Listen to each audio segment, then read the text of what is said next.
राजस्थान में आज से 2 दिन चलने वाली एसआई भर्ती परीक्षा 2025 का आयोजन हो रहा है, लेकिन इस बार की तस्वीर पिछले सालों से बिल्कुल जुदा नजर आई है। किस लिहाज से, समझते हैं। आरपीएससी के अवैध नाकेबंदी और प्रशासन की जबरदस्त सख्ती के बीच पहले दिन की परीक्षा संपन्न हो चुकी है। दूसरी तरफ जहां पर नकल माफिया के हौसले पस्त करने के लिए सुरक्षा का ऐसा घेरा बुना गया है कि परिंदा भी पड़ना मार पाए, वहीं दूसरी तरफ केंद्रों पर वो मंजर भी दिखा जहां चंद मिनटों ही नहीं बल्कि चंद सेकंड की देरी ने अभ्यर्थियों के सपनों को आंसू में बदल दिया।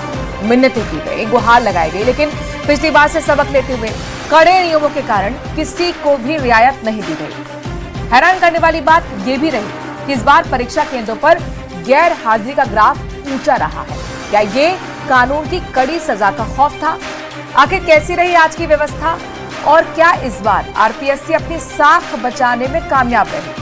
इन्हीं सवालों पर करेंगे चर्चा, लेकिन उससे पहले एक छोटी सी रिपोर्ट आप देखिए, उसके बाद हमारे साथ खास पैनल जुड़ने वाला है। कैसी रही एसआई भर्ती परीक्षा, कैसी रही व्यवस्था?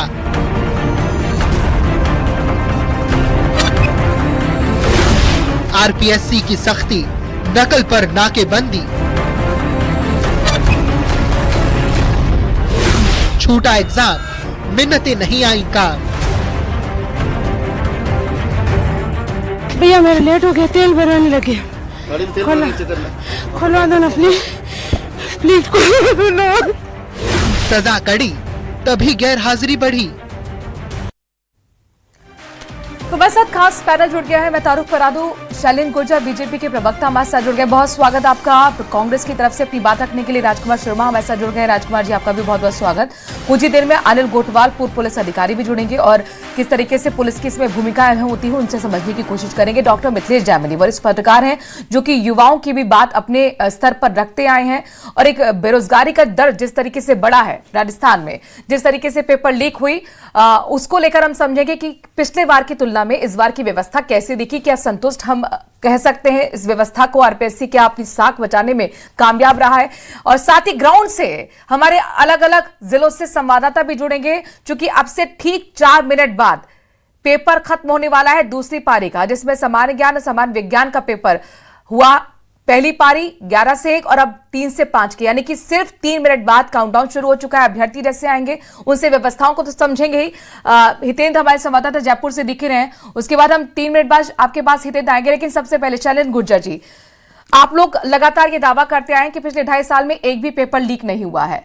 आज जो एसआई भर्ती 2025 का 1015 पदों के लिए आयोजित की गई है, आज से शुरू है, कल भी पेपर का आयोजन होगा। अभी तक की व्यवस्था क्या आपको लगता है कि वाकई बेहतर तरीके से रही है? युवाओं को क्या संदेश देना चाहेंगे आप? देखिए, जो माननीय प्रधानमंत्री नरेंद्र मोदी जी ने राजस्थान की जनता और युवाओं के लिए जो वादा किया था, उनके अभिभावकों से वादा किया था कि कोई भी पेपर लीक नहीं होने दिया जाएगा और सारी भर्ती परीक्षाएं पारदर्शिता से और सख्ती से की जाएंगी, उसी का पालन करते हुए माननीय भजनलाल सरकार ने, जैसा आपने बताया कि 2.5 साल अब लगभग होने वाले हैं और आप देखिए कि आरपीएससी ने 160 से अधिक भर्ती परीक्षाएं करा दी हैं और एक भी पेपर लीक नहीं हुआ है, कहीं भी फर्जीवाड़ा नहीं हुआ है। और जैसा भी आपने देखा कि एसआई भर्ती 2025 जो 2 दिन चलेगी, आज उसका एग्जाम हुआ 2 पारियों में 11 से 1 और 3 से 5, और जो सख्ती की गई, आप देखिए हमने त्रिस्तरीय जांच की गई है और 3 स्टेप पर ये पूरी प्रक्रिया को अडॉप्ट किया गया है। एक हमने स्टैंडर्ड ऑफ प्रोसीजर बनाया और किस तरह से एक ड्रेस कोड भी हमने जो अभ्यर्थी है उनको बताया है कि आप ये पहन के आए, ये पहन के ना आए, और अब फिर भी अभ्यर्थी वो पहन के आता है तो उसको वहां उतरवा दिया जाता है। और 1 घंटे पहले तक का उनको टाइम दे रखा था कि आप जो परीक्षा शुरू होने से 1 घंटे पहले तक आप परीक्षा केंद्रों पर पहुंच जाएं। और राजस्थान में आप देखिए 26 जिलों में 41 शहरों में 1174 परीक्षा केंद्रों पर ये परीक्षाएं आज आयोजित हुई हैं 2 पारियों में। इसमें 7.5 लाख से अधिक अभ्यर्थियों का 2 दिन में बैठने की अनुमान है। लेकिन जिस हिसाब से आज बेहतरीन व्यवस्था की है पुलिस प्रशासन ने, आरपीएससी ने, लोकल एडमिनिस्ट्रेशन ने, मैं उन सबको धन्यवाद देना चाहता हूं। और जो भारतीय जनता पार्टी की माननीय भजनलाल सरकार का वादा था युवाओं से कि आपके सपनों को हम टूटने नहीं देंगे, आप योग्य जो मेहनती ईमानदार जो अभ्यर्थी हैं उनको नौकरी मिलेगी। और उसी तर्ज पर आप देखिएगा कि आरपीएससी, राजस्थान कर्मचारी चयन बोर्ड, चाहे नहीं शैलेंद्र जी, लेकिन आप उनमें से भी तो थे। जब आप विपक्ष में थे तो कहते थे कि आरपीएससी की कोई साख नहीं रह गई है, इसे भंग कर देना चाहिए। बहरहाल इन सबके बीच में डॉक्टर मिथिलेश जैमिनी जी, क्या इस बार आरपीएससी अपनी साख बचाने में कामयाब रहा? जो व्यवस्थाओं में बदलाव हुए हैं उसको लेकर आप किस तरीके से देखते हैं? देखिए मनु जी, भजनलाल जी भाग्यशाली है कि इस परीक्षा को आज शांति से हो गई। एक इंपॉर्टेंट चीज है, अब यश कितना मिलता है ये उनके ईश्वर के ऊपर निर्भर करता है, लेकिन कहीं न कहीं परीक्षा से एक दिन पहले हमने सोशल मीडिया पर जो पेपर को जो जिस डिब्बे में बंद थे वो फोटो वायरल हुई, कर्मचारी को आपने सस्पेंड कर दिया। लेकिन कहीं न कहीं एक प्लानिंग थी, लेकिन कहीं न कहीं मैं कहूंगा कि रामनिवास मेहता जो आरपीएससी के सेक्रेटरी हैं वो खुद पहली बार उतरे। शायद ये पहले उतर जाते तो ऐसी प्रॉब्लम नहीं आती, क्योंकि जो लोकल एडमिनिस्ट्रेशन के साथ साथ जो 1 लाख रुपए का इनाम की घोषणा की वो काबिले तारीफ रही कि अगर कोई पेपर लीक का करता, और 60% प्रेजेंस रही। प्रेजेंट जो फर्स्ट जो पेपर हुआ उसके अंदर हिंदी वाले पेपर में 40% बच्चे एग्जाम देने नहीं है। और सबसे इंपॉर्टेंट चीज है कि देवनानी जी के इलाके में सबसे कम यानी अजमेर में केवल 54% बच्चे अटेंड रहे, और बूंदी जो ओम बिड़ला जी का है वहाँ 71% बच्चे एग्जाम देने आए। तो इम्पोर्टेंट चीज ये है कि मोदी जी की तमाम घोषणाएं पूरी कर रहे हैं। भजनलाल जी पेपर लीक पर भी लगाम लगाई है, और कल जिस तरीके से हाईकोर्ट ने टिप्पणी की है, क्या आरपीएससी का पुनर्गठन होगा, एक सबसे बड़ा नौजवानों के जहन में। और दूसरा बहुत इंपॉर्टेंट है, अभी शैलेंद्र जी ने कहा कि हम नरेंद्र मोदी जी के कहे हुए कदमों पे चल रहे हैं, तो नरेंद्र मोदी जी ने तो लाल किले की प्राचीर से कहा था कि जिनका भी वेतन ग्रेड 4300 के ऊपर है, 4300 वाला ग्रेड पे है, उस पर साक्षात्कार नहीं होना चाहिए। यूपी, दिल्ली समेत देश के 14 राज्यों में खुद प्रधानमंत्री ने कहा था कि साक्षात्कार में भारी करप्शन होता है, और कई माताएं अपने जेवर तक बेच देती है कि मेरा बेटे की सरकारी नौकरी लग जाए, ये साक्षात्कार में भारी भ्रष्टाचार होता है। ये प्रधानमंत्री नरेंद्र मोदी ने कहा। राजस्थान में भजनलाल जी आज तक उस इंटरव्यू प्रक्रिया को खत्म नहीं कर चुके। पिछली जो 2021 की भर्ती हुई है उसमें हमने देखा है कि करप्शन में इंटरव्यू में किन किन लोगों को बैठाया गया, क्या क्या नंबर आए। बाबूलाल कटारा जो दोषी था, उन्होंने इंटरव्यू लिए संजय सोत्री के जब वो आरपीएससी चेयरमैन थे, तो उसी प्रक्रिया को कायम रखा है। तो आपने मोदी जी की सारी बातें मानी, ये बात क्यों नहीं मानी? ऐसा कौन सा व्यक्ति है जो 4300 की ग्रेड पे साक्षात्कार करवाकर खेला करना चाहता है? अभी नौजवानों के जहन में यह भी सवाल है कि प्रधानमंत्री की तमाम घोषणाएं पूरी की, तो भजनलाल जी ने ये घोषणा क्यों नहीं पूरी की? ठीक है, शैलेंद्र जी से ये सवाल पूछेंगे कि इंटरव्यू में भ्रष्टाचार को लेकर क्या है नीति, लेकिन उससे पहले राजकुमार शर्मा जी आपके पास आते हुए जरा बताइए, एक विपक्ष के नाते अब तक 2.5 साल में जितनी भी भर्तियां हुई, जब जितनी भी कॉम्पिटिटिव एग्जाम कंडक्ट किए गए हैं, एसआई भर्ती आज 2025 का जो चेंजेस हुए हैं व्यवस्थाओं को लेकर, क्या विपक्ष के नाते आप उसमें कुछ तब्दीली चाहते हैं, या फिर आपको लगता है कि बेहतर काम हो रहा है? मनोज जी, देश के प्रधानमंत्री ने विधानसभा चुनाव के दौरान लंबी चौड़ी बातें कही थी, देश के गृह मंत्री ने भी कही थी, पूरी भारतीय जनता पार्टी ने भी कही थी, लेकिन वर्तमान मुख्यमंत्री भजनलाल शर्मा जी देश के प्रधानमंत्री और गृह मंत्री और वरिष्ठ नेताओं की एक बात नहीं मान रहे हैं।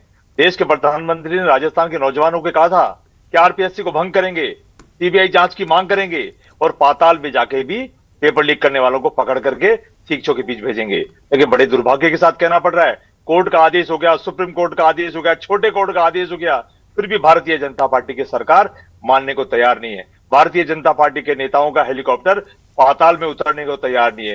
किरोड़ीलाल मीणा जी, इनके कैबिनेट मंत्री हार गए, थक गए, चीखने लगे, चिल्लाने लगे। कांग्रेस शासनकाल में भी और भारतीय जनता पार्टी के शासनकाल में भी उनको भी नोटिस देके दिल्ली तलब कर लिया गया कि आप तो राजकुमार जी, आरपीएससी भंग को लेकर मैं सवाल कर चुकी हूँ।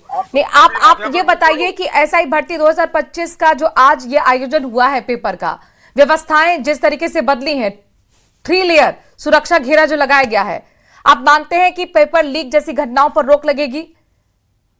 मनोज जी, कल आया था ना स्टेटस, पूरे राजस्थान में दौड़ रहा है वो स्टेटस। हाँ। एक छोटे से कर्मचारी को सस्पेंड किया गया है, उसको स्टेटस लगवाने के पीछे कौन लोग हैं?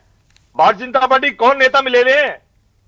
वो कोई घटना घटने से पहले पकड़ लिया गया या घटना को अंजाम दिया गया, ये तो जांच का विषय है। भारतीय जनता पार्टी इतिश्री करना चाह रही है मैं राजस्थान के नौजवान जो पीड़ित हैं उनकी तरफ से कांग्रेस पार्टी ये कहना चाह रही है कि भारतीय जनता पार्टी ठीक है, कल की घटना को लेकर शैलेंद्र जी से आपसे मैं सवाल करूंगी, लेकिन उससे पहले ग्राउंड पर भी हम जाना चाहेंगे, क्योंकि देखिए घंटी बज चुकी है, अभ्यर्थियों का निकलना शुरू हो चुका होगा, क्या कुछ वहां पर चल रहा है। सबसे पहले जोधपुर का रुख कर रहे हैं, क्योंकि तस्वीरें हमने वो भी देखी थी चंद्रशेखर, जब हर मात्र 40 सेकंड, इतनी ज्यादा इस बार सुरक्षा रही थी कि गुहार काम नहीं आई। 40 सेकंड की देरी की वजह से अभ्यर्थी के सपने चकनाचूर हो गए, उसको परीक्षा केंद्र में नहीं जाने दिया गया। क्या अभ्यर्थियों का निकलना शुरू हो गया है? कैसी रही पेपर, जरा बात कीजिए अगर संभव हो तो। देखिए, अगर बात करें तो फिलहाल जो 1 घंटी बज चुकी है, 10 मिनट का जो अल्टीमेटम है वो दिया जा चुका है। 6 मिनट बाद जो है अभ्यर्थी परीक्षा कक्ष से बाहर आना शुरू हो जाएंगे। अगर बात ठीक है, तब मैं आपके पास आऊंगी। जाहिर तौर पर तब महत्वपूर्ण होगा अभ्यर्थियों से समझना, उनके ही मुंह से समझना कि व्यवस्था से क्या वो संतुष्ट आए। लेकिन शैलेंद्र जी, कल की घटना को लेकर सवाल वरिष्ठ पत्रकार मिथिलेश जी का भी था और राजकुमार शर्मा जी का भी है, जवाब दीजिएगा।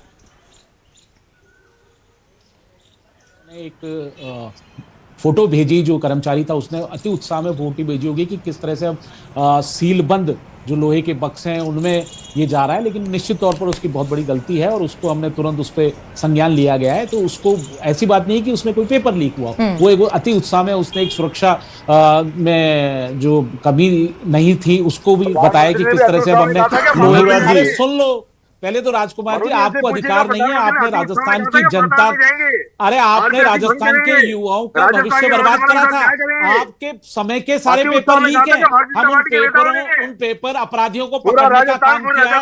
एक तो चुप कराए मनोराज जी, ऐसे डिबेट नहीं होगी, ये चिल्लाने लग जाते हैं, ऐसे इनके कुकर्म नहीं छुपेंगे। देखिए मनोराज जी, जब से भारतीय जनता पार्टी की माननीय भजनलाल सरकार आई है, एसआईटी का गठन किया, 140 से अधिक एफआईआर दर्ज की, 450 से अधिक छोटे बड़े अपराधियों को जेल में डालने का काम किया। 5 साल गहलोत सरकार में सिर्फ पेपर लीक होते रहे। 2.5 साल में बता दीजिए कोई एक भी पेपर लीक हुआ हो, कोई डमी कैंडिडेट बेचा हो, कहीं फर्जीवाड़ा हो। हमने पेपर लीक माफिया की कमर तोड़ दी, नकलचियों को गिरफ्तार करने का काम किया, जो भी फर्जीवाड़ा करने वाले लोग थे उन सबको पकड़ने का काम किया, नैतिकता का पाठ सिखा रहे हैं। आप राजस्थान के युवाओं के साथ जो छलावा किया, जो आपने उनके सपनों को चकनाचूर कर दिया, 6-6, 5-5 साल, 10-10 साल, जिनके अभिभावक उनके आंसू रो रहे हैं, उनसे पूछिए जाकर आप 5 साल आपने क्या किया। आप हमें यहाँ ज्ञान नहीं दीजिए। हमने भर्ती परीक्षा पूरी जिम्मेदारी से कराई है, पारदर्शिता से काम हो रहा है। आरपीएससी में आपने देखा होगा, हमने वहां शिकंजा कसा, सारे जितने भी कर्मचारी अधिकारी थे उन सबका जो ऑनलाइन डेटा जो भी। शैलेंद्र जी मुझे ये बताइए, राजकुमार शर्मा जी तो ये भी कहते रहे ना कि हमने भी तो ऐसा ही भर्ती 2021 के लिए एक्शन लिया था, हमने अपने कार्यकाल में बाबूलाल कटारा को सलाखों के पीछे भेज दिया था, हमने ही 10 करोड़ का जुर्माना लगाया, कानून बनाया 10 करोड़ के जुर्माने की हमने। सर मैं आ रही हूँ, मैं आपकी बात ही रख रही हूँ। अरे राजकुमार जी, मैं आप ही की बात रख रही हूँ, सुन तो लीजिए। हमने ही कड़ा कानून किया, हमने ही उम्र कैद की सजा का प्रावधान किया, तो फिर उसी का असर है कि इस बार ग्राफ जो है वो आप देखिए उपस्थिति का कम है, कहीं ना कहीं कानून का डंडा चल रहा है। लेकिन शैलेंद्र जी सुनिए ना, जिस आरपीएससी पर आपको विश्वास नहीं था, 2.5 साल में आरपीएससी पर विश्वास हो गया आपको? मनोराज जी देखिए, शासक और राजा की नियत और नीति कैसी होनी चाहिए ये स्पष्ट परिलक्षित होता है। अगर इन्होंने कानून बनाया था, उसके बाद लगातार पेपर लीक होते रहे, वन रक्षक भर्ती परीक्षा का पेपर लीक हो गया, कांस्टेबल का पेपर लीक हो गया, तमाम दर्जनों पेपर लीक हुए कानून बनाने के बाद। अगर कानून का सख्ती से पालन कराने का काम क्या है तो सरकार ने किया है। नीति और नियत बताते हैं कि राजस्थान के युवाओं के प्रति हम कितने जिम्मेदार हैं, और हमारा जो उद्देश्य था कि राजस्थान के युवाओं को नौकरी देंगे, 4 लाख नौकरियां हम 5 साल में देके मानेंगे। आप देखिए, अभी हमने 1.25 लाख पदों पर विभिन्न वर्गों में, विभिन्न विभागों में नियुक्तियां दी जा चुकी है। 1,34,000 पदों पर भर्ती प्रक्रियाधीन है। हमने कैलेंडर वर्ष निर्धारित कर दिया है, 1 लाख से अधिक भर्ती परीक्षाओं की घोषणा कर दी है। ये किस मुंह से बात करते हैं? एक भी पेपर लीक नहीं हुआ। जितने भी नकल माफिया थे उन सबको बंद करने का काम किया, सारे दस्तावेजों का सत्यापन करने के लिए एक एसओपी बनाई विभाग को, उनके दस्तावेज। ठीक है मिथिलेश जैमिनी तो आपसे संबंध चाहूंगी। हम पेपर लीक का जिक्र लगातार कर रहे हैं, पेपर लीक की राजधानी बन गई राजस्थान। पिछले कुछ सालों में यह हाल हुआ है, युवाओं के सपने कैसे चकनाचूर हुए हमने देखा है। कल ही हाईकोर्ट का बड़ा वर्डिक्ट आया है कि एसआई भर्ती परीक्षा 2021 हम रद्द करते हैं, यानी कि गेहूं के साथ घुन भी पिस गया। जो अच्छे तरीके से अभ्यर्थी मेहनत के साथ पास कर रहे थे, ट्रेनिंग कर रहे थे, प्रमोशन की उम्मीद कर रहे थे, आज वो एक बार फिर परीक्षा देंगे, तो जाहिर तौर पर ऐसे में युवाओं के सपने चकनाचूर हो ना हो, इसके लिए क्या आपको लगता है कि वाकई कुछ बेहतर चेंजेस दिखे हैं और आज आयोजन में वो एक पारदर्शिता हमें दिखी है, या आप ये कहेंगे कि इसके लिए तो हमें इंतजार करना होगा और ये चीजें तो सिर्फ डमी कैंडिडेट तक सीमित नहीं होती है, पीछे से ही खेला हो जाता है?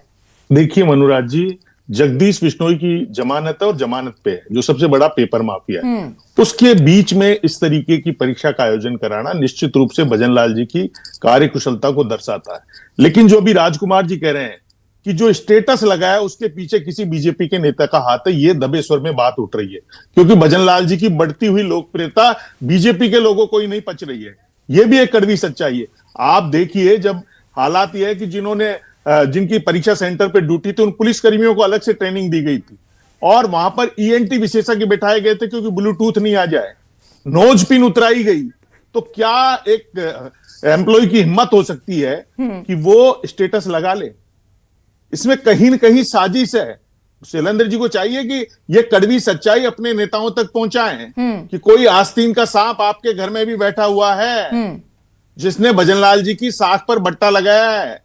जिस भजनलाल जी के लिए कहा जा रहा है यश उनको कितना मिलता है कि वो पूरी, उनकी नीयत में कोई खोट नहीं है और वो वाकई राजस्थान का भला करना चाहते हैं, लेकिन उनकी पीछे से पैर खींचने वाला कौन है? क्योंकि सच्चाई यही है। शैलेंद्र जी नीति और नियत की बात कर रहे हैं, लेकिन मिथिलेश जैमिनी जी के सवाल भी बेहद गंभीर है, जवाब दीजिए। उनकी आवाज मेरे तक नहीं आई, बताइए क्या सवाल है उनके। मिथिलेश जी लगातार ये कह रहे हैं कि कहीं ना कहीं आस्तीन का सांप यहां पर बैठा हुआ है। बीजेपी के नेता का नाम का जिक्र लगातार सोशल मीडिया पर कल तक चलता रहा, जिस स्टेटस का जिक्र, जिस घटना के जिक्र किया जा रहा है।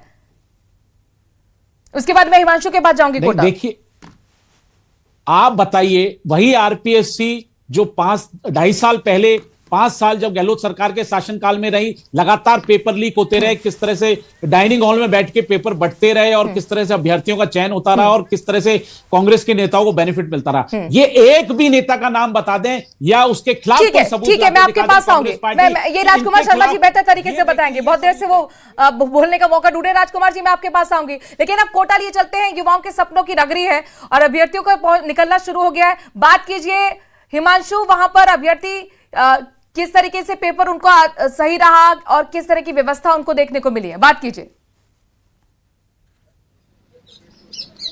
देखिए, परीक्षा खत्म और इसके साथ ही यहाँ पर आप देख सकते हैं कोटा गवर्नमेंट कॉलेज का ये सेंटर, जहाँ पर ये तमाम जो परीक्षार्थी परीक्षा देकर के फिलहाल बाहर आ रहे हैं। कड़ी तैयारी और कड़ी तैयारी के बाद में ये परीक्षा और परीक्षा की सफलता क्या कहती है, इनसे बात करेंगे। कैसा रहा आपका एग्जाम? अच्छा रहा। कितनी तैयारी की थी और कितनी उम्मीद इस एग्जाम के बाद में? नहीं, मैंने इसकी तैयारी नहीं करी थी, बट फिर भी सही था। पूरी जो फैसिलिटीज की बात करें, क्योंकि ये सब एग्जाम पहले सवाल बड़े सवालों के घेरे में रहा, पूरी तरह से विवादों में रहा, और अब जो परीक्षा में पूरा आपने देखा प्रोसेस, कैसा रहा?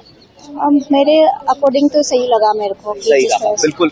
और भी जो स्टूडेंट फिलहाल आ रहे हैं परीक्षार्थी, उनसे बात करेंगे और उनसे जानेंगे कि कैसा रहा परीक्षा, जो आपका कितनी तैयारी की थी और कितना आप संतुष्ट थे अपने एग्जाम पेपर से? ठीक रहा सर, और टाइम बताएंगे हम। टाइम बताएगा। क्या उम्मीद है रिजल्ट की अपने आप से? 100% दिया, उसका 100% रिजल्ट आएगा, बाद में बताएंगे। अभी रिजल्ट अपना 100% दिया है और रिजल्ट भी 100% आएगा। कितनी तैयारी की थी भैया और कैसा रहा एग्जाम? तैयारी के हिसाब से ठीक था। तैयारी के पेपर ठीक था, यहाँ पर अभ्यर्थी कह रहे हैं कोटा में। बहरहाल एक और परीक्षा केंद्र का रुख कर रहे हैं, जोधपुर का रुख कर रहे हैं। चंद्रशेखर, जरा बताइए अभ्यर्थियों से व्यवस्था से संतुष्ट, पेपर कैसा रहा? हालांकि हिंदी के पेपर को लेकर काफी चेहरे खिले थे उस वक्त। बिल्कुल, अभ्यर्थी लगभग बाहर आ चुके हैं। कुछ अभ्यर्थियों से बात करेंगे, किस तरह के पेपर रहा, क्या उनकी जो है भाई साहब इधर कैसा रहा आपका पेपर? अब सर जानकर मोर तैयारी थी, कौन बोल लो, जानकारी नहीं थी, तैयारी नहीं है ज्यादा। तैयारी नहीं थी। इनकी तैयारी में कहीं ना कहीं कुछ कमी रह गई है और कुछ और अभ्यर्थी हैं, हालांकि ज्यादातर अभ्यर्थी यहाँ से निकल चुके हैं, फिर भी कुछ अभ्यर्थियों से बात करने के लिए हम उनके पास जाकर प्रयास करेंगे कि उनसे बात हो जाए। कैसा रहा पेपर? बहुत अच्छा रहा पेपर, बहुत बढ़िया। पहली बारी हिंदी वाला बढ़िया था या ये बढ़िया? नहीं, हिंदी वाला थोड़ा सरल था, ये वाला थोड़ा सा टफ था। मतलब लेवल का था, बहुत अच्छा पेपर था। जो ऐसे की प्रॉपर तैयारी करी ना वही बंदे निकलेंगे ज़्यादातर। ये तय करेगा यही पेपर? हाँ, ये पेपर बहुत ज़्यादा तय करेगा। बिल्कुल। आप देख सकते हैं कि यहाँ पर जैसा कि इन्होंने कहा कि जिन्होंने तैयारी की है। चंद्रशेखर, आपके पास मैं आऊंगी। अब रुक कर लेते हैं राजधानी जयपुर का। हितेन भी हमारे संवाददाता जुड़ गए हैं। हितेन, अगर मुमकिन हो तो अभ्यर्थियों से बात कीजिए, उनको कैसा लगा दूसरी पारी का पेपर? जी बिल्कुल, अभ्यर्थी अब यहाँ से निकल रहे हैं तो पूछते हैं कि किस तरह का आपका पेपर रहा। पेपर किस तरह का रहा आपका? एक मिनट। अभी कुछ और अभ्यर्थी आ रहे हैं, उनसे बात करेंगे। और काफ़ी जो है कड़ी सुरक्षा के बीच ये पेपर हुए थे आज। तो कैसा आपका एग्जाम रहा? पेपर अच्छा था बहुत। जिसने इकोनॉमिक सर्वे और करंट बहुत अच्छे से प्रिपेयर करी होगी, इवन फैसिलिटीज़ भी बहुत अच्छी थी और सब कुछ अच्छा था। मतलब प्रीवियस वैकेंसी से एक्सपीरियंस अच्छा था। तो पिछले एग्जाम के मुकाबले ये ज़्यादा अच्छा इसका लेवल था? हाँ, मतलब इन्होंने सिक्योरिटी वगैरह एवरीथिंग वाज वेरी गुड। मतलब सब कुछ सही था और पेपर में भी करंट और जिसका इकोनॉमिक सर्वे बहुत अच्छा प्रिपेयर करा, उसका डेफिनेटली ये पेपर क्लियर होगा। तो इकोनॉमिक्स से जुड़े ज़्यादा सवाल है, किस तरह का रहा आपका पेपर? आप पेपर देकर आए? पेपर अच्छा रहा है। तो कैसा लेवल लगा आपको? जो जीएस का पेपर था, जनरल स्टडीज का, उस कैसा रहा? To high. Moderate to high. तो कैसा, किस तरह के क्वेश्चन ज्यादा थे? कैसे, किस तरह के क्वेश्चन लगे? सभी को एक जैसा ही कर रखा है, मतलब कोई दिक्कत नहीं थी इसमें। तो कि जैसे साइंस वगैरह के थोड़े से एक आर्ट्स वाले स्ट्रीम वाले बच्चों को थोड़ा हार्ड लगता है, और बाकी तो ठीक था, ऐसी कोई दिक्कत नहीं थी। करंट में भी अच्छे क्वेश्चन थे और अच्छे से पूछा गया था, कोई दिक्कत नहीं। तो अभी जो अभ्यर्थी निकल कर आ रहे हैं उनके सामने यही है कि वो यही कह रहे हैं कि मॉडरेट टू हाई जो है उसका स्तर था। एक काफ़ी अच्छा पेपर जो है उनको मिला था करने के लिए, सॉल्व करने के लिए। अभी कुछ अभ्यर्थी और भी हैं, लेकिन धीरे धीरे बाहर आ रहे हैं और ज़्यादातर अभ्यर्थी बाहर आ चुके हैं। और वो जो है यही बात कह रहे हैं। और काफ़ी ज़्यादा जो है यहाँ कड़े इंतज़ाम किए गए थे। आप देख सकते हैं कि राजस्थान लोक सेवा आयोग ने जो है किस तरह से जो है यहाँ जो है वो किए गए थे। तो अभी और भी लोगों से पूछते हैं कैसा आपका एग्जाम रहा। ठीक है हितेन, मैं आपके पास आऊंगी। राजकुमार शर्मा जी हमारे साथ कांग्रेस के प्रवक्ता जुड़ गए हैं। राजकुमार शर्मा जी, जिस तरीके से कानून को कड़ा किया गया है, क्या आप मानते हैं कि जाहिर तौर पर उसका भी असर देखने को मिला? जिस तरीके से उपस्थिति का ग्राफ सिर्फ 60% रहा है। मनोज जी, कानून तो कांग्रेस पार्टी के शासनकाल में बन गया था पेपर लीक करने वालों के खिलाफ। और कानून की पालना तो सभी सरकारों को करनी चाहिए। कानून कोई सरकार होते रहे, वो कानून का पालन नहीं हुआ। और भारतीय जनता पार्टी जो बड़े बड़े बोलती थी, देश के प्रधानमंत्री बोलते थे। नैतिकता ठीक है, मैं जरा जोधपुर का रुख कर लेती हूँ। जोधपुर में काफी अभ्यर्थियों की वहां पर कह सकते हैं कि 60% से अब वहां पर उपस्थिति देखने को मिली है। जरा बात कीजिएगा अभ्यर्थियों से। चंद्रशेखर, कैसा रहा पेपर? सबसे पहला सवाल। खैर कोशिश तो अच्छी की है और अटेंड भी ठीक ही की है। पेपर सेटअप कैसा था? पेपर देखे तो बहुत हार्ड था पेपर, क्योंकि करंट वाला पोर्शन बहुत ज़्यादा आया था और वो भी ऐसा आया था कि समझ में नहीं आए। एक महत्वपूर्ण सवाल, क्या जो पहले परीक्षाएं होती थी, जिस तरह से पेपर लीक होते थे, और अब जो परीक्षाएं होती है, उसमें कुछ फर्क महसूस हुआ? फर्क तो खैर अच्छी, व्यवस्था भी अच्छी है और इस बार पेपर का लेवल भी बहुत अच्छा किया और एनालिटिकल किया है, ताकि वो है ना कि कोई आइडिया भी नहीं लगा सके कि भाई हाँ कोई एक स्टेटमेंट से आइडिया नहीं लगाया जा सकता। आपको पूरे स्टेटमेंट पढ़ने पड़ेंगे, फिर उसके बाद आप निष्कर्ष पे आओगे कि भाई पेपर कैसा है और क्वेश्चन कैसे अटेंड किया जाए और कौन सा ऑप्शन टिक किया जाए। अच्छा, जो डर होता था पहले कि कोई भी परीक्षा को लेकर कि वो पेपर लीक हो गया तो परीक्षा वापस होगी, कोर्ट कैंसिल कर देगा, अब वो डर? खैर अब वो मुझे नहीं लगता वो होगा, क्योंकि जिस हिसाब का पेपर है उस हिसाब से आइडिया लगाना ही मुश्किल है कि का आंसर होगा क्या उस हिसाब से। तो और जो यहाँ जो प्रशासनिक व्यवस्थाएं थी, क्या वो कैसी रही? नहीं, वो बहुत शानदार थी, मेहनत की है बहुत अच्छे टीचर्स ने, मैनेजमेंट। और अभ्यर्थी हैं, उनसे भी बात करेंगे। आप परीक्षा देना है? अच्छा, लेने आए हैं आप किसी को। तो आप देख सकते हैं जो परीक्षार्थी है उनमें कहीं ना कहीं एक विश्वास धीरे धीरे पैदा हुआ है इस आरपीएससी के को लेकर की जो पेपर है वो अब लीक नहीं होंगे। यही विश्वास की जरूरत है कि युवा कम से कम भ्रमित ना हो या आशंकित ना हो। जिस तरीके से कल भी कोर्ट की तरफ से एक बड़ा आदेश आया एसआई भर्ती 2021 पेपर रद्द करने का। शैलेंद्र गुर्जर जी, ये सवाल मेरा राजकुमार शर्मा जी से था, ये मेरा सवाल आपसे भी है। जो उपस्थिति इस बार कम रही है, इसको किस तरीके से आप देखते हैं? क्या ये माना जाए कि कानून की कड़ाई से पालन, कानून कड़ा किया गया, उसका असर है, और नकलचियों में डर था कि कहीं ना कहीं उनके लिए आज जो पारदर्शी तरीके से पेपर आयोजित किया जा रहा है कोई जगह नहीं?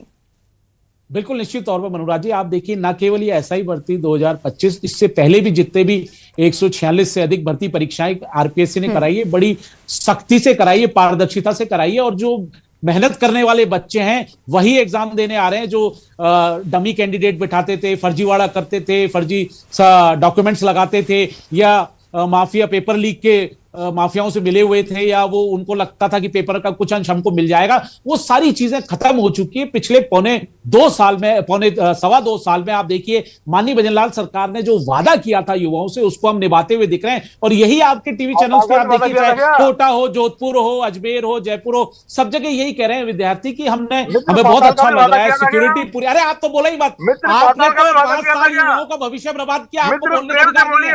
आप चुप रहिए, आप चुप रहिए, आपको नैतिक अधिकार नहीं है, संवैधानिक अधिकार नहीं है, आपको राजनीतिक अधिकार भी नहीं है। आपने राजस्थान के युवाओं का भविष्य बर्बाद किया,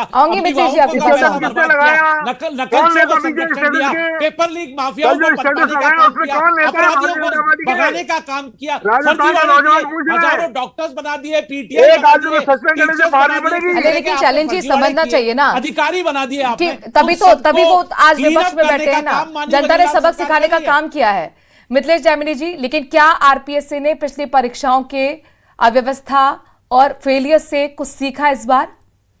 देखिए, निश्चित रूप से आरपीएससी ने काफी बेटर काम किया और खुद रामनिवास मेहता उतरे और अंधविश्वास के खिलाफ एक बच्चे का वो पकड़ के कहा कि इससे पास नहीं, पढ़ाई से पास होंगे। इसका मतलब साफ था मैसेज कि कोई फर्जीवाड़ा नहीं हुआ। दूसरा एक इंपॉर्टेंट चीज है कि राजस्थान में अशोक गहलोत जी की सरकार में जब पेपर होते थे तो नेट बंदी हो जाती थी, उससे काफी लोगों को परेशानी होती थी। तो भजनलाल जी का मैं कहूंगा एक भरोसा जीता है जनता का कि बिना नेट बंदी के और यही पुलिस कर्मियों के दम पर एक साफ सुथरी परीक्षा का आयोजन हो सकता है। ये एक बताता है कि यथा राजा तथा प्रजा, जैसा राजा होती है वैसे ही प्रजा का व्यवहार हो जाता है। तो कहीं न कहीं ये बड़ा काम हुआ है, लेकिन कहीं न कहीं जो एक इंपॉर्टेंट है वो स्टेटस लगाने वाली बात जो अंदर से आ रही है, उसमें भजनलाल जी को अलर्ट रहने की जरूरत है कि उनको आपने केवल सस्पेंड किया जबकि आपको टर्मिनेशन करना चाहिए था, जिससे स्ट्रॉन्ग मैसेज जाता कि अगर आप युवाओं के सपनों के साथ गलती से भी कोई खिलवाड़ करेंगे, किसी के कहने से भी, तो उसका अंजाम हाल ये होगा। तो ये थोड़ा सा मैं कहूंगा कि हल्का रहा है मामला, क्योंकि आपने शैलेंद्र गुर्जर जी, युवाओं का भरोसा आप पर बन पाए, आरपीएससी के साथ मजबूत हो जाए, ऐसे में कल की घटना को लेकर आपको क्या टर्मिनेशन के आदेश के बारे में सोच रहे हैं कि एक नजीर बन पाए? निश्चित तौर पर बिल्कुल मनोराज जी, कठोर से कठोर कार्रवाई की जाएगी। अति उत्साह में जिस महाशय अति उत्साह नहीं होता, वो सरकारी कर्मचारी था भाई साहब, तौर पर आप कोई अति उत्साह नहीं था, वो वेल प्लान था। मैं आपको बताऊं, हर भर्ती परीक्षा से पहले प्रशासन ने प्रशिक्षण दिया है पुलिस कर्मियों को। उसको प्रशिक्षण नहीं दिया गया होगा क्या? आप कैसी बात कर रहे हो? आपने मान अरे राजकुमार शर्मा जी को तो आप चुप करा सकते हैं, कह देंगे आरोप है। मिथिलेश जैमिनी जी के सवालों का जवाब तो दीजिए। वो कह रहे अति उत्साह के रूप में इस मामले को हल्का मत कीजिए, इसकी गंभीरता को आप समझिए। आप कहते हैं ना कि सुचिता की राजनीति हम करते हैं, आप कहते हैं ना कि भजनलाल जी का जो ग्राफ बढ़ रहा है यूथ में, उसको रोकने के लिए साजिश थी। आप समझिए इसको, कोई कर्मचारी सरकारी कर्मचारी को अपनी नौकरी जान से प्यारी होती है। अगर कोई आप डिवाइस लगा के आ रहे हैं या बटन जो है उस पर अगर कोई ऐसा डिवाइस लगा हो तो बहुत बारीकी से जांच की गई है, प्रशिक्षण दिया गया है और ये प्रशिक्षण का ही नतीजा है और सख्ती का नतीजा है। माननीय भजनलाल जी, यही आपसे पूछा जा रहा है कि आखिरकार सरकारी कर्मचारी अत्युत्साह में काम नहीं कर सकता, हो सकता है इसमें साजिश हो, तो सिर्फ सस्पेंशन से काम नहीं चलेगा, इसके लिए जरूरी है कि टर्मिनेशन होना चाहिए, एक नजीर पेश हो। बहुत बहुत शुक्रिया चैलेंज जी। राजकुमार जी हमसे जुड़ने के लिए, मिथिलेश जैमिनी जी आपका भी बहुत बहुत शुक्रिया। लेकिन सच्चाई ये भी है कि 2011 से लेकर 22 सिर्फ 10 साल का अगर मैं आपको आंकड़ा बताऊंगी पेपर लीक का राजस्थान के अंदर, तो 26 मामले दर्ज हैं और जाहिर तौर पर इन 10 सालों में दोनों ही सरकारें रही हैं। लेकिन कुल मिलाकर आज के आयोजन में ये साफ तौर पर दिखता है कि व्यवस्थित तरीके से आयोजन हुआ था। हमने अभ्यर्थियों से भी बात की, वो भी काफी व्यवस्थाओं से संतुष्ट नजर आए थे। 3 लेयर सुरक्षा घेरा, साथ ही आसपास के कंप्यूटर और ई-मित्र सेंटर्स को भी बंद कराया गया था। लेकिन कुल मिलाकर ये देखना होगा कि आगे होने वाली परीक्षाओं में क्या इसी तरीके से पारदर्शिता का लेवल रहेगा। फिलहाल के लिए बहुत बहुत शुक्रिया। 5 के प्रहार में इतना ही। वक्त थोड़े से ब्रेक का है।